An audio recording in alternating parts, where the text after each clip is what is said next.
So it would be giving away something which is surplus to your needs, which you know is a benefit for someone else. The Vihara is the place where Buddhist people go to listen to the sermons of the priest on the Buddhist lunar holy day of 1 Pra. Many people want to be the peacemakers, but they should have peace by themselves first. I think with meditation you can magnify it or make yourself more aware of the happiness you have inside of you.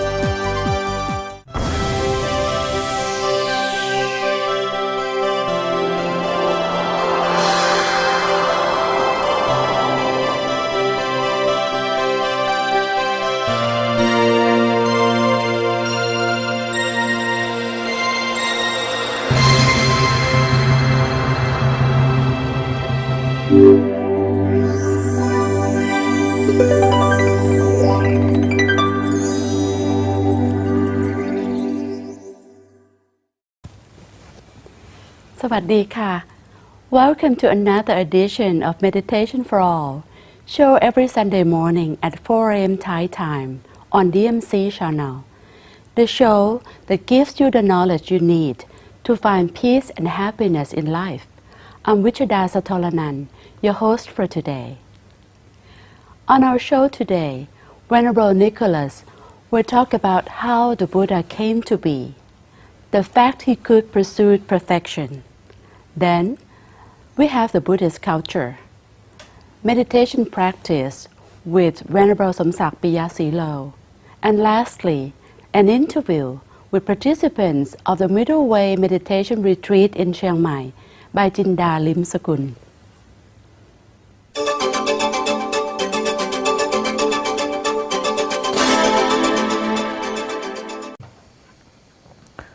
But the subject of perfections is the 9th lecture of the course,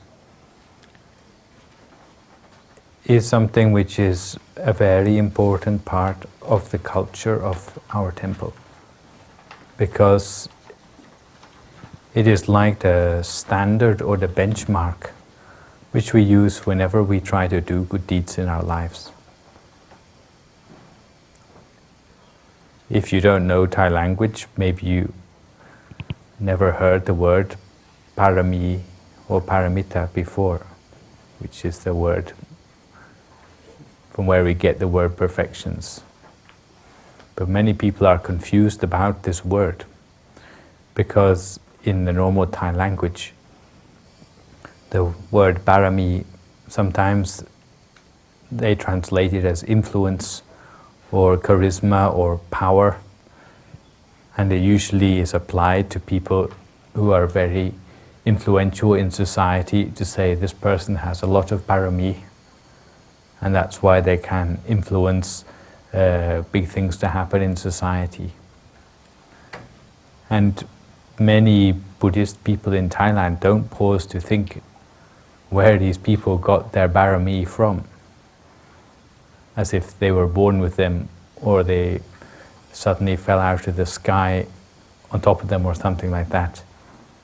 But what we're going to look at today is really how we get these parami or paramita in the first place, and see how these are connected to the way in which even the Lord Buddha could come into being from someone who was a mundane person with faults like you or me, but who over the course of countless lifetimes worked at these perfections in a way that he changed the nature of himself to be someone who had the potential for enlightenment.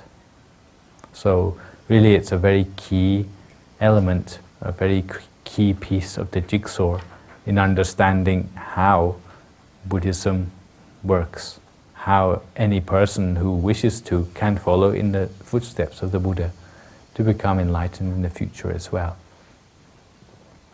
I mentioned a little bit in the past already about doing good deeds. We already looked at not 10 perfections, but 10 ways of accruing merit, what we call punya kiriya watu. But when we talk about simply performing merits, although of course merits are a good thing to do, but they are like one-off examples of doing something good. They're like someone who's doing good deeds like odd jobs. So maybe on a day when you feel like it, you're feeling charitable, on a certain day you might do something nice for someone, like a Boy Scout would do a good turn for someone else. But when we're talking about perfections, it's not just now and then we would want to do these. It wouldn't be just to do it to show off in front of someone else, but it would be cultivating good deeds as a sort of career.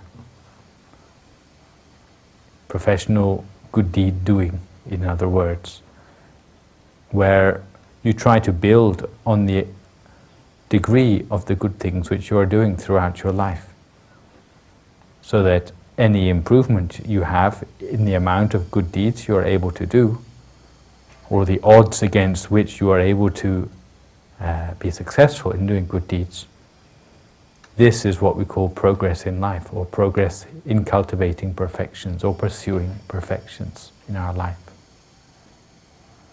As with the 10 different ways of pursuing merits, there are 10 different ways of pursuing perfections.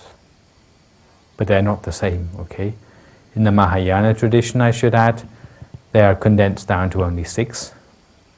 They have 6 perfections. It's not that they have less than in Theravada Buddhism, but they have a different way of dividing them up, that's all. But they are found in every form of Buddhism. And perhaps to give a simple comparison between the degree of good deeds, between merits and perfections, you could give the example of having a plate of food. And supposing you wanted to cultivate generosity as dana, as a merit. Perhaps if you had a hungry friend who came round to your house and you knew that half a plate of food was already quite enough for you, you might divide it in half to give the other half to your hungry friend. So it would be giving away something which is surplus to your needs, which you know is a benefit for someone else. But if it were on the level of the perfections, even though you might be hungry yourself, but if you saw that this plate of food may be of great benefit to someone else, maybe someone who's been starving for 3 days, maybe you give them the whole plate of food in spite of the inconvenience to yourself. So it's a rather more intensified way of doing good deeds, where your intention in doing the good deed is not merely to store up that energy called merit in yourself so that it might run down later, but it is to transform yourself for the better, so that you change your personality as a result of it. And there are 10 different ways in which we can perform perfections. Okay? And what I have on this slide here, you don't have in your notes, so if anyone wants to write them down, you can do so. Maybe find a space on the back of your sheet. These are in fact derived from the same place in the scriptures that we take our cartoons of the Jataka stories. I think you've seen some of them already. Well, you saw them on the bus anyway. Yeah? And you remember what they're called?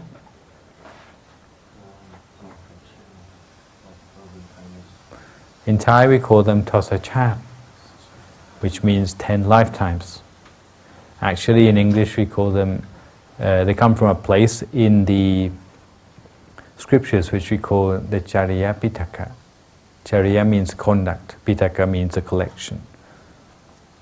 And it's the 10 final lifetimes of the Bodhisattva before he was able to become the Buddha.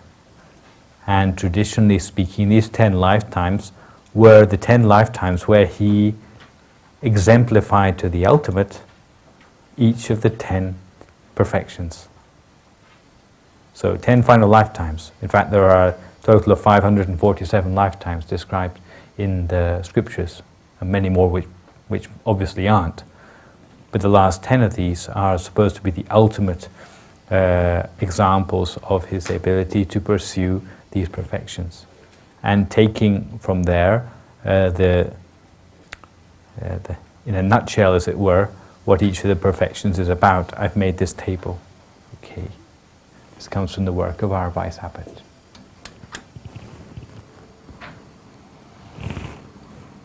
Let's see what we can do about the focus.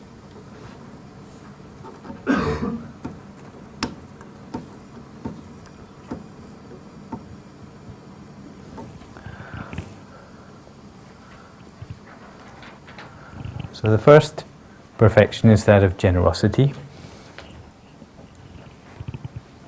And we start with each perfection with the metaphor which the Bodhisattva used for how intensively he was going to cultivate this perfection. Generosity obviously means giving, forgiving, giving teachings, giving help, all the things which we talked about with the pursuit of the merit of generosity. But in this case, the Bodhisattva said he was going to pursue the perfection of generosity as an upturned cauldron. So just as a cauldron may pour all the liquid in it out until there's not a drop remaining, in the same way, the Bodhisattva would give for the benefit of others to the degree that he would keep back nothing for himself. What sort of things? Why should he want to do this? Because he realized that for as long as he still harbored in his personality stinginess, greeds, and desires, then he would not be able to go on to enlightenment. These things would hold him back. How could we practice it in everyday life? Well, if we wanted to practice a perfection, then we have to make it a regular part of our life. This is something I should emphasize. A regular part of our life which we don't fail to do, no matter what should come in our way. We have no excuses about doing it. We have no ifs or buts about doing something generous every day. So for example, if that deed were to give alms to monks coming past the front of your house every day, no matter whether it may be a storm, no matter whether the monks didn't come past your house that day and you had to go out further into the city to find some monks where you could give alms, no matter whether you were down to your last crust of bread in your house, but still you would overcome all those difficulties in order to make sure you did this act of generosity every day. This would be the sort of thinking of someone who pursued generosity to the point of perfection. Okay. Other examples, looking after your family in an unconditional way. The sort of generosity which you need to have to your children, your family, your parents especially. Never turning away anyone empty-handed.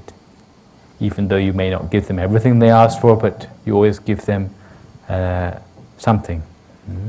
This doesn't mean that you would ruin yourself just because someone came begging for money from you, but you have to use your wisdom as well. Yeah?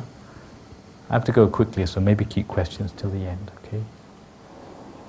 And also, of course, not having excessive wants. This is because for as long as your mind is still attached to possessions or wealth, it cannot come easily to the center of your body. Okay? The second of the perfections is the same as the second major group of merits, which is the perfection of sila,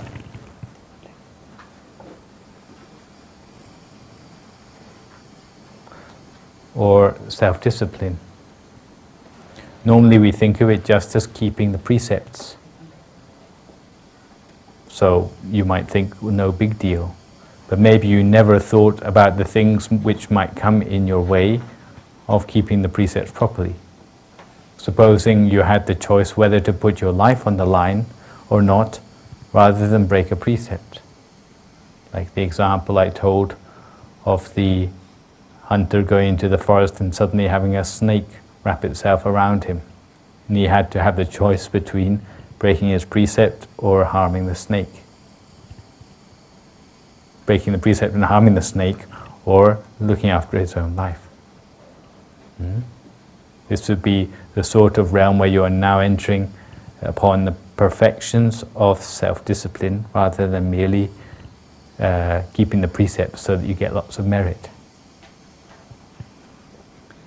The Buddha said that he would keep the perfection of self-discipline to the point that he could compare himself to a yak protecting its tail.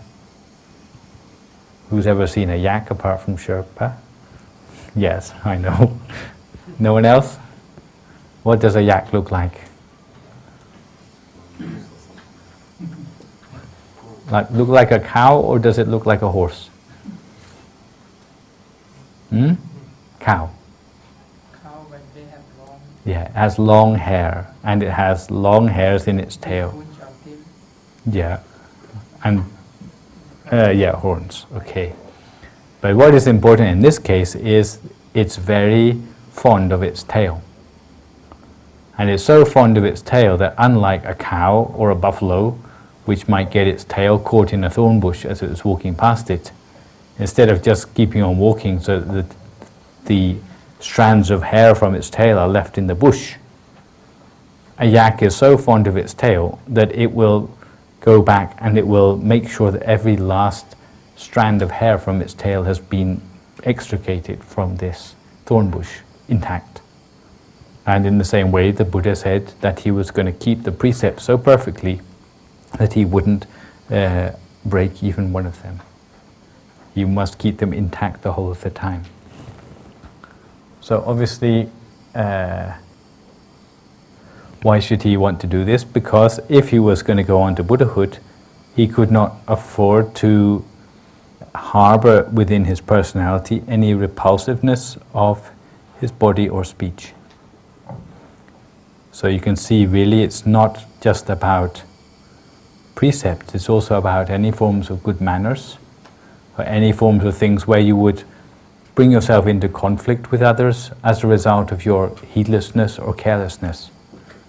And our Vice Habit often gives the example of people sleeping in the same dormitory together, and one person not shutting the mosquito net door properly.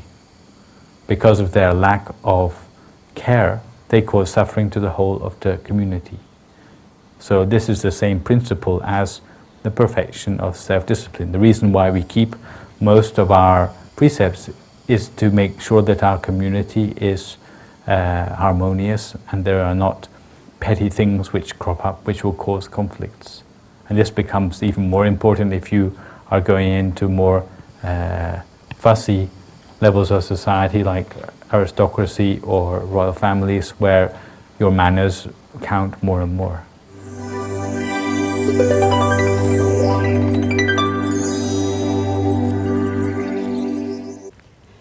Respect serves as foundation for all virtues. In Buddhist culture next, we intentionally replay our show on the edition called The Vihara. This is to remind us of the good things that ought to be preserved when we enter the Buddhist sacred place. That is manner of respect.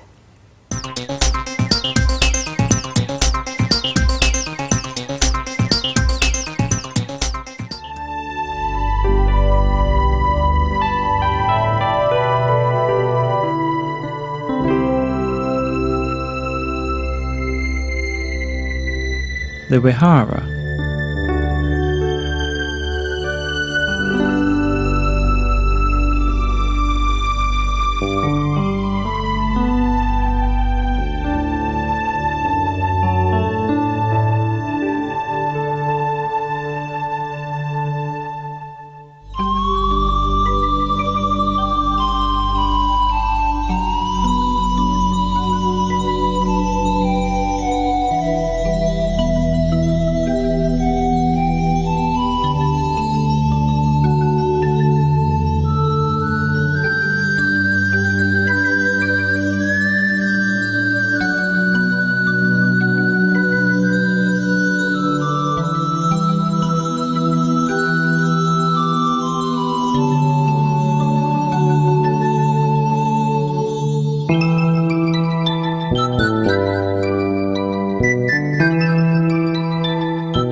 the Vihara, or chapel, the Buddha image is seated respectfully.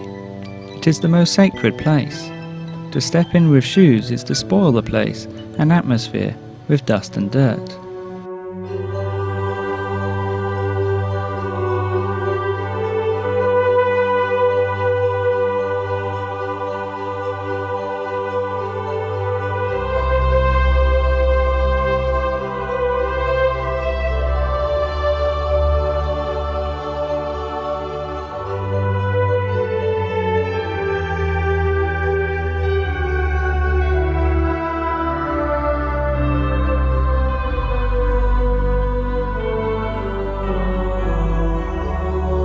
The Vihara is the place where Buddhist people go to listen to the sermons of the priest on the Buddhist lunar holy day of 1 Pra.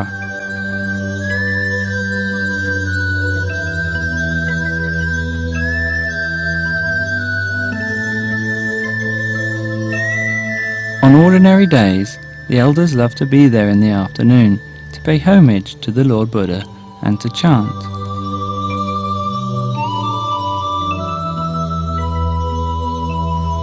It is a place of peace and is the best place to meditate. It is cool and quiet, the perfect place to turn on the light of inner peace.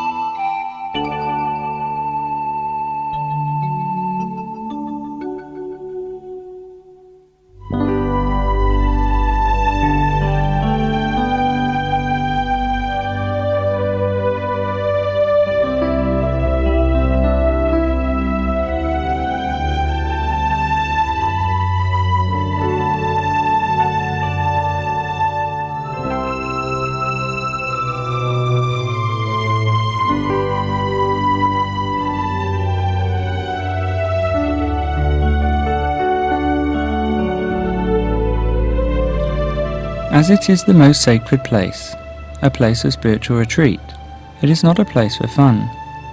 People soften their voices and take off their hat and shoes to pay respect to the place.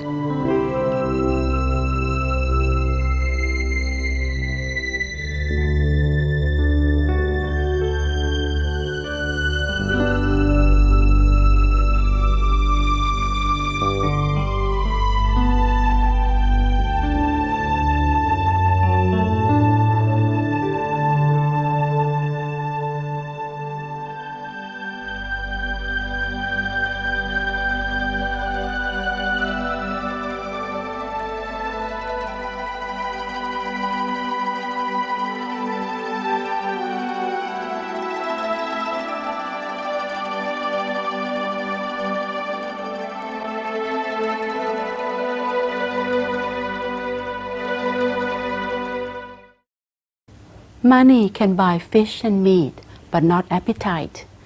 Money can buy a mansion, but not peace of mind.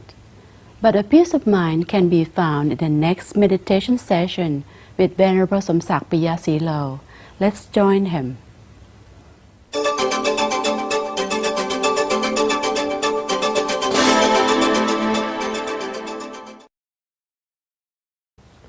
The world is the world of difference.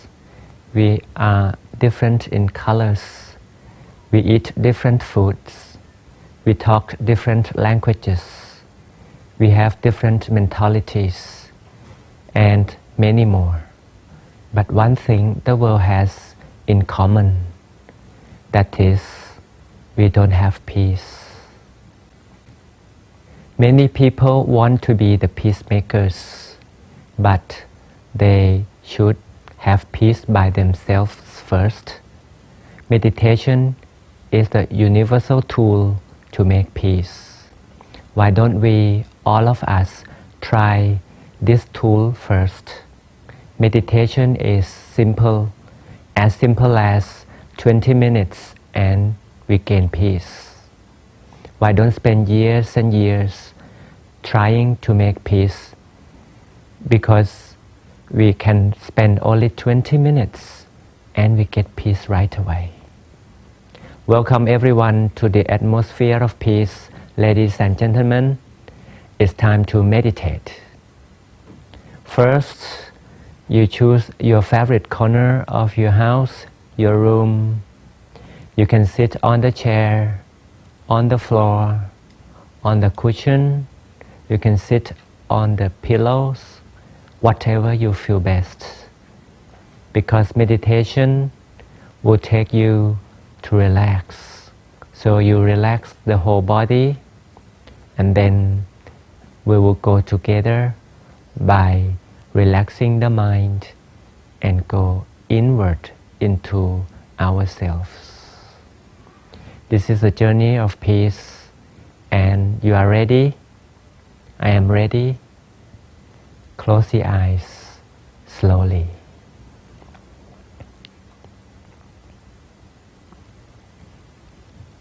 Relax the whole body to begin with.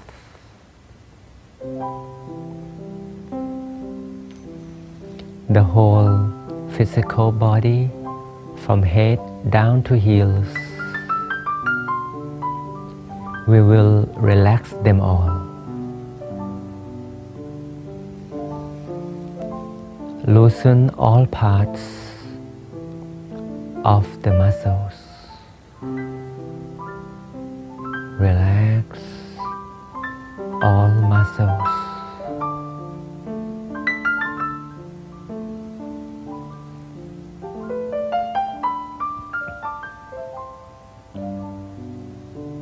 Release all the tensions of the nerve.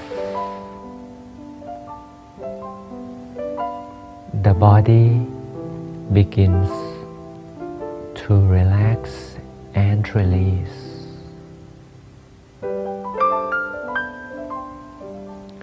Relax as if we get flooded by the stream, by the endless flow of relaxation.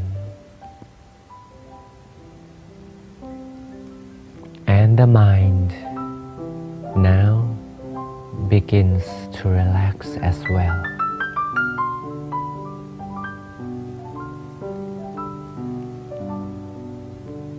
We take deep breaths to relax even further. It soothes the mind as well.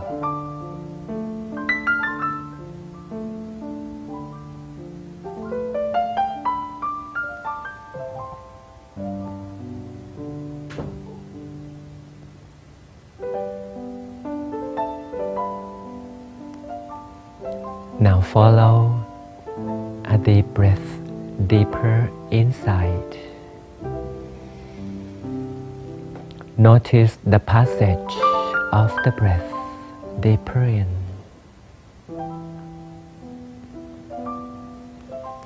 It travels below the lungs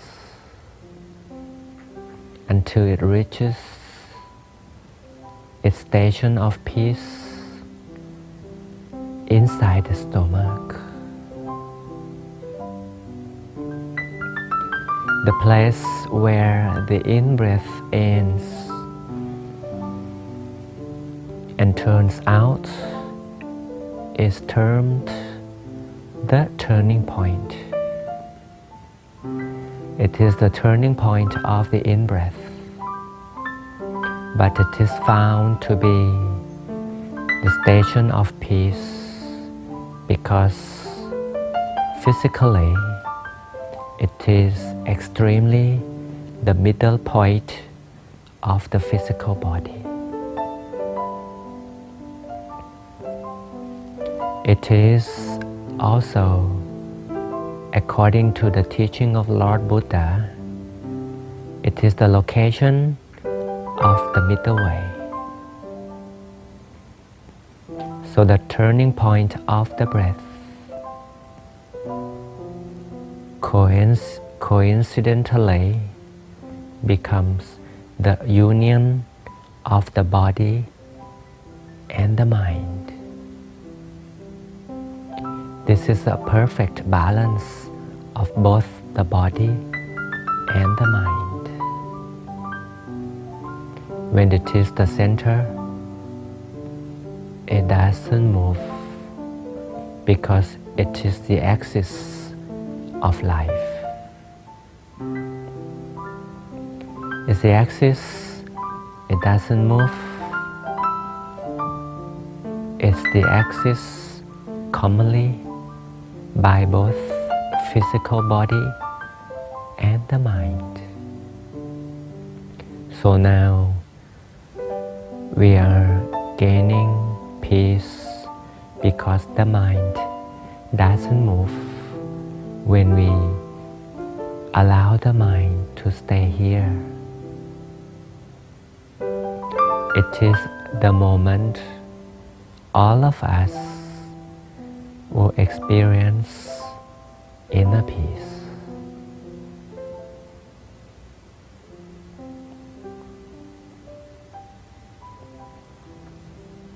Just welcome peace that arises automatically. Just stay, be still, welcoming inner peace.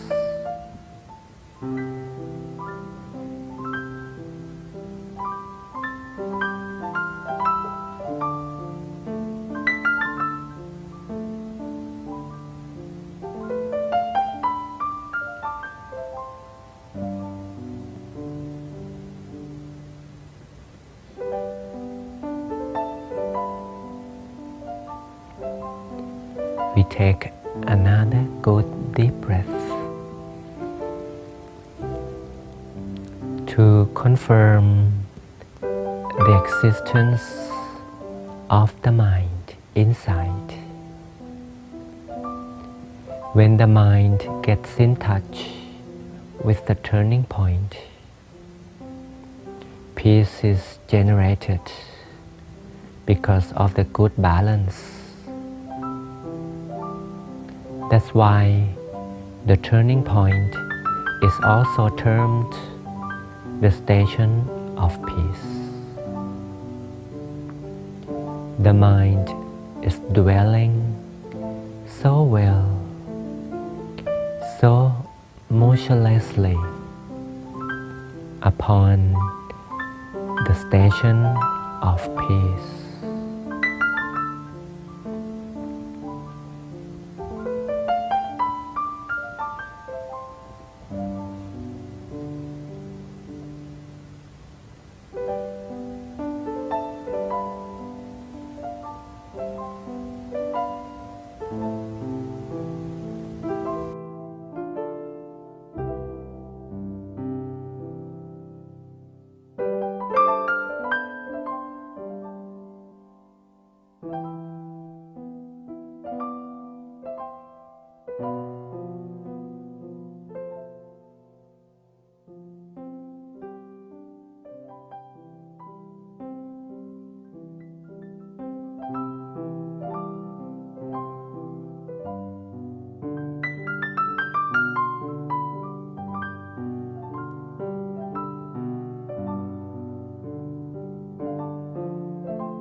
Stay amid the peace we have made. We can say we are the peacemaker right now. Peace is created, generated automatically when the mind is staying still at the station of peace. This technique is nothing new. It's well taught by Lord Buddha because the station of peace is the gateway of the middle way. The middle way is the path of enlightenment, and peace is plenty at the gateway of the middle way. Now notice the peace that is increasing. It's increasing by doing nothing at all.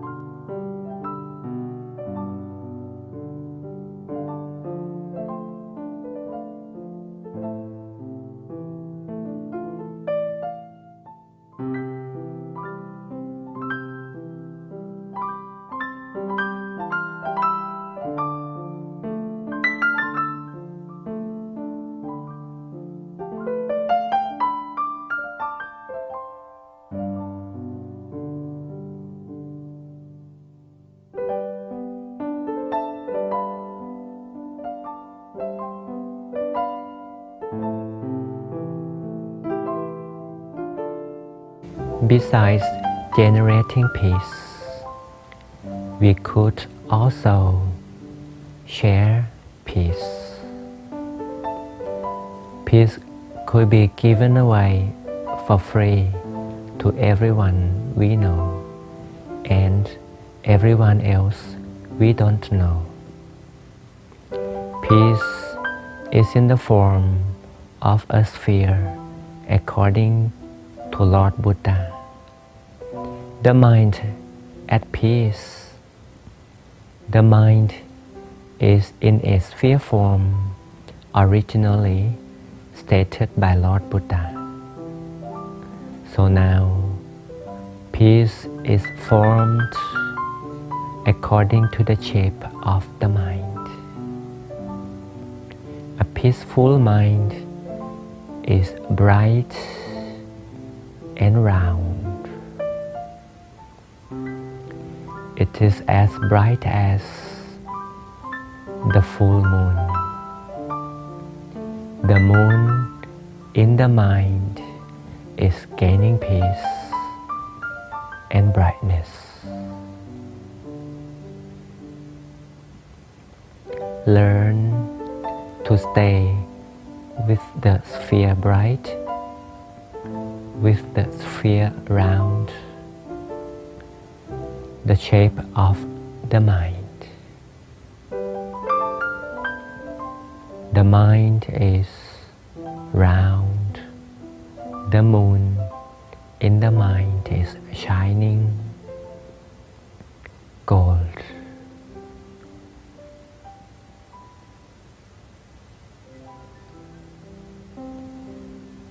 The golden light of the moon is shining to all directions.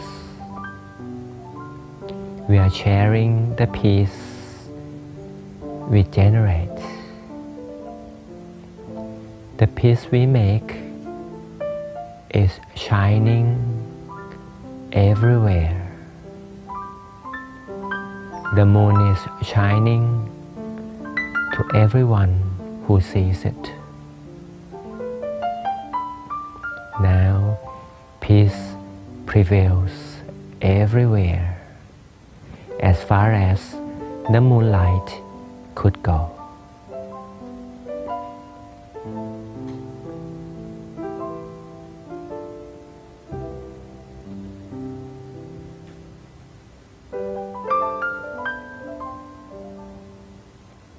Everywhere our radiation of peace could go, it will soften the mind of fellow creatures. Wherever they are, their minds get softened by our radiation of compassion.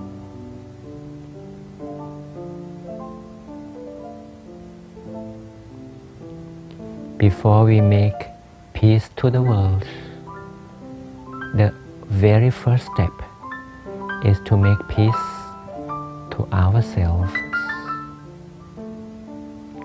So meditation is the universal tool to create peace, starting from I, myself, and spread the radiation of compassion to the surroundings. Purer radiation of peace will purify the environment. So, making peace this way is simple, it costs nothing, and is direct. Negotiations, arms talks, and so on don't make peace at all. Peace is generated from within. Now enjoy peace inside ourselves for a while before we open up later.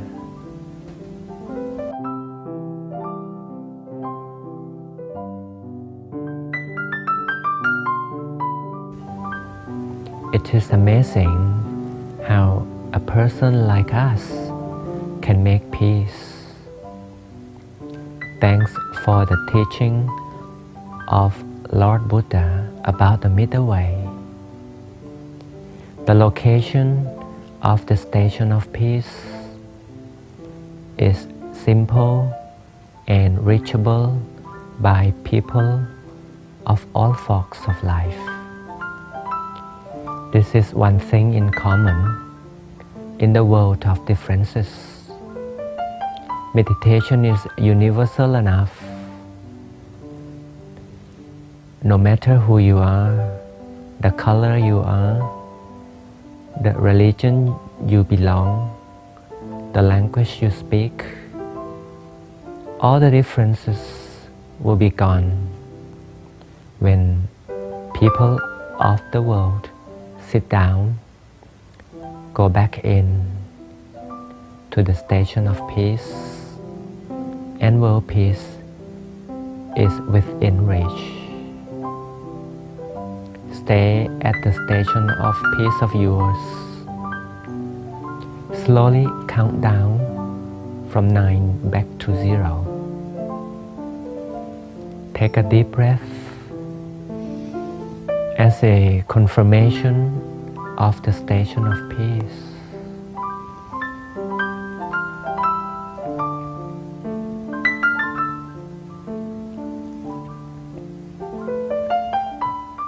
Once we are ready, we slowly open up. Congratulations for the peacemaker like you. Tell other people about how to make peace.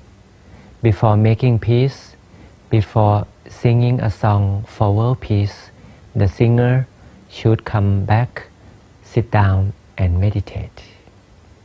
Before negotiating for arms for peace in the conference, all the attendants should sit down, calm down, meditate, and then peace will happen really fast this way. Congratulations again for the peacemakers like us. Until we meet again, have a peaceful mind always. สวัสดี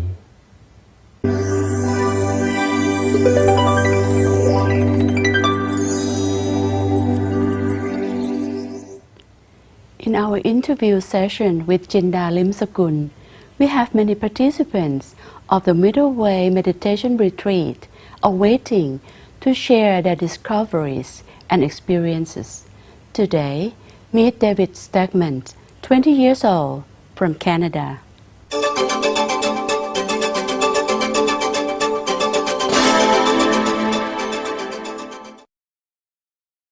สวัสดีครับ I'm Jinda Limsakul. I'm at Suan Phet Kyaw in Hon District, Chiang Mai.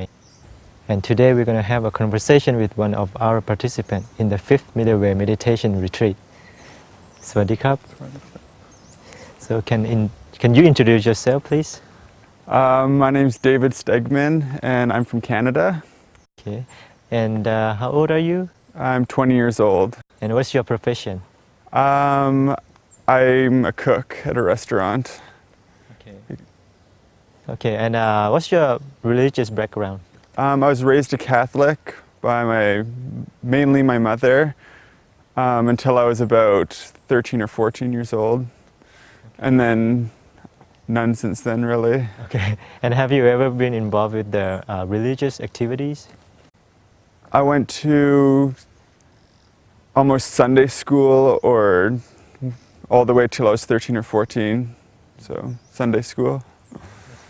And what brings you to meditation here?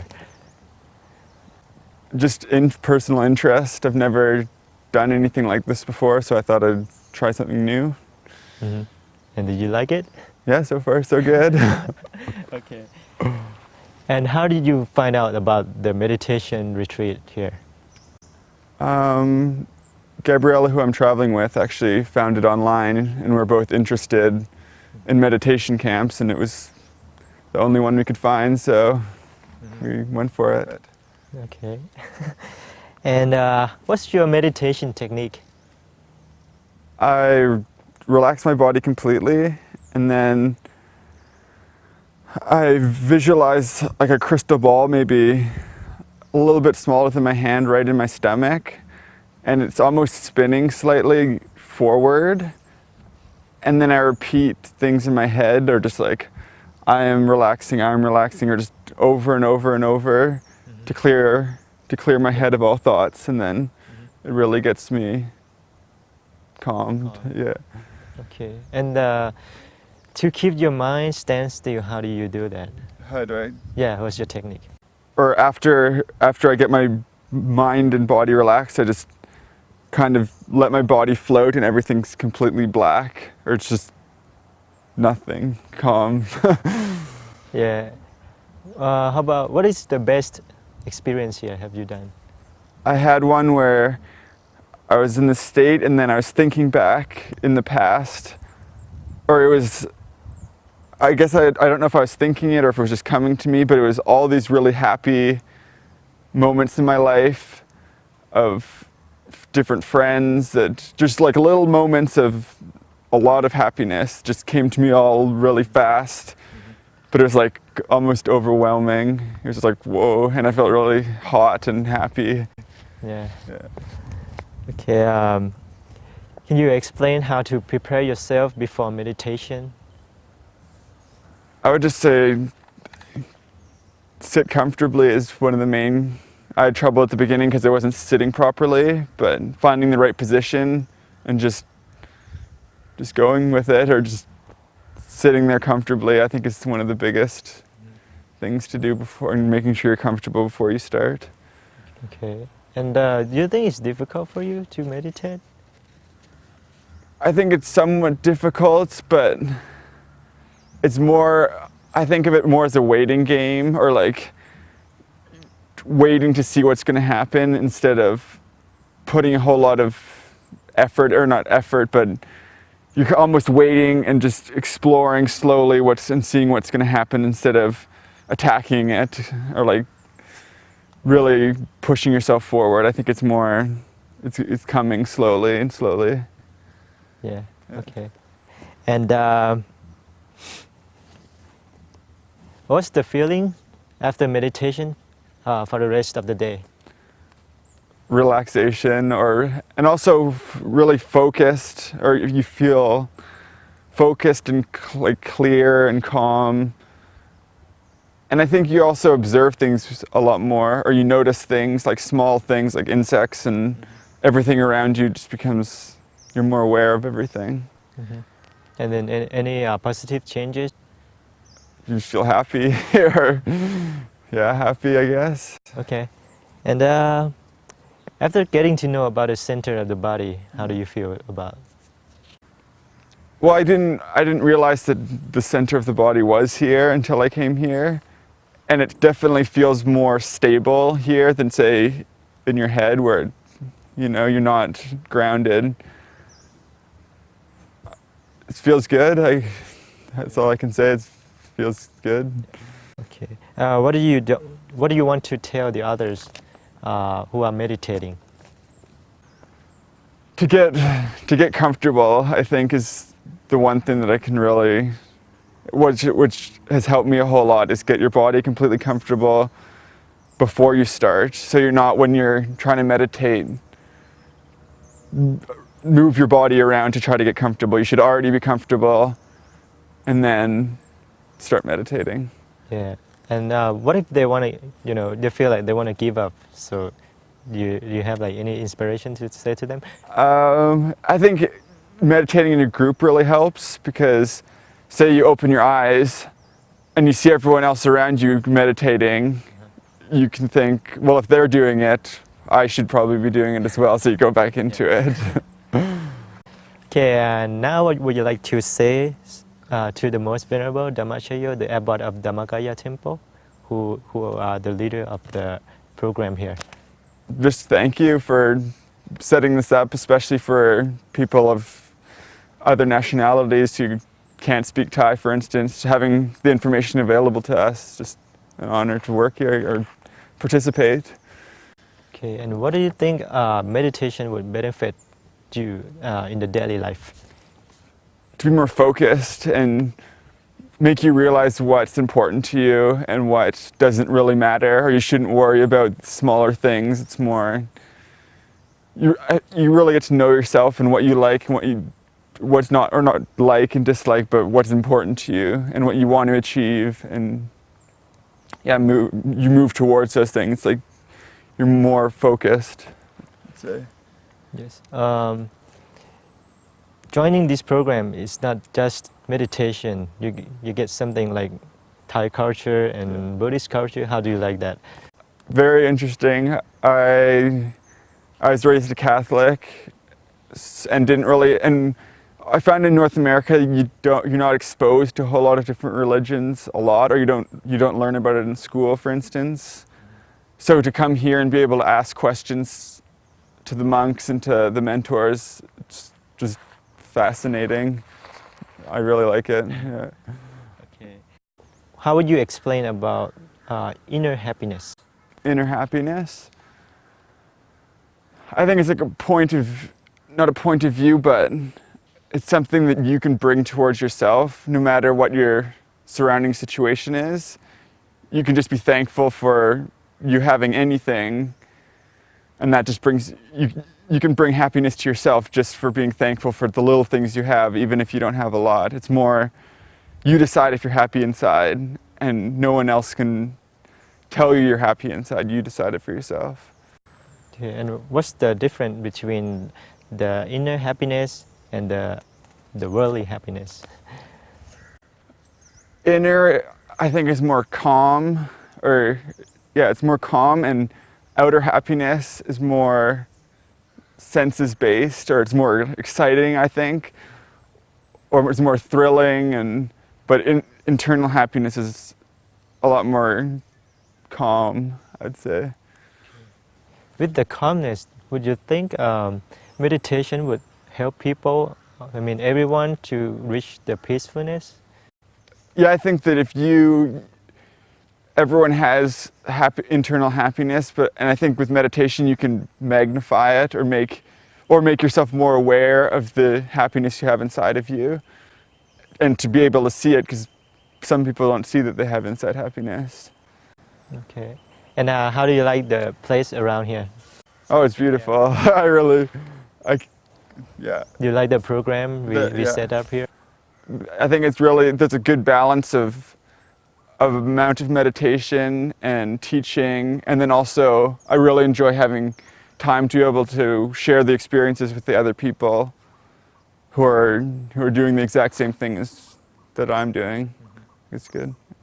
So we are sleeping in the tent. Do you have any problems staying? No, not at all. No? I like to camp, so it feels good to sleep in the tent. Okay, and we don't have dinner here. Is it your problem too? Before I came here, I thought it was going to be a problem because I eat a lot normally, but so far I haven't found it being a problem. It's just you adjust and it's okay. Yeah. And how do you feel that you get to meet so many people from all around the world? How do you feel about that?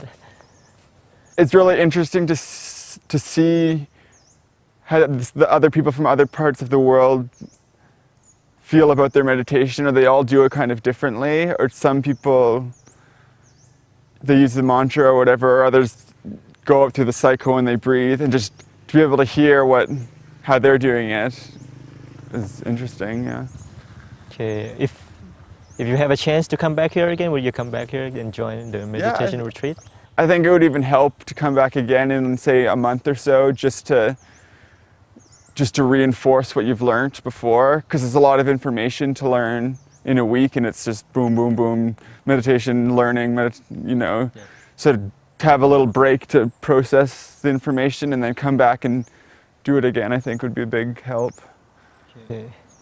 And what would you like to say to the audience at home who are watching the DMC?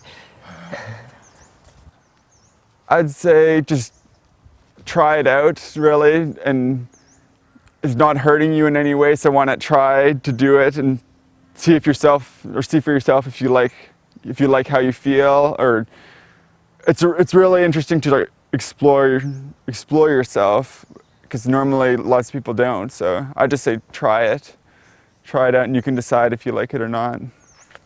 Okay. And you enjoyed it here? Yeah, oh definitely, it's excellent. Okay, thank you very much. Yeah. ขอบคุณครับ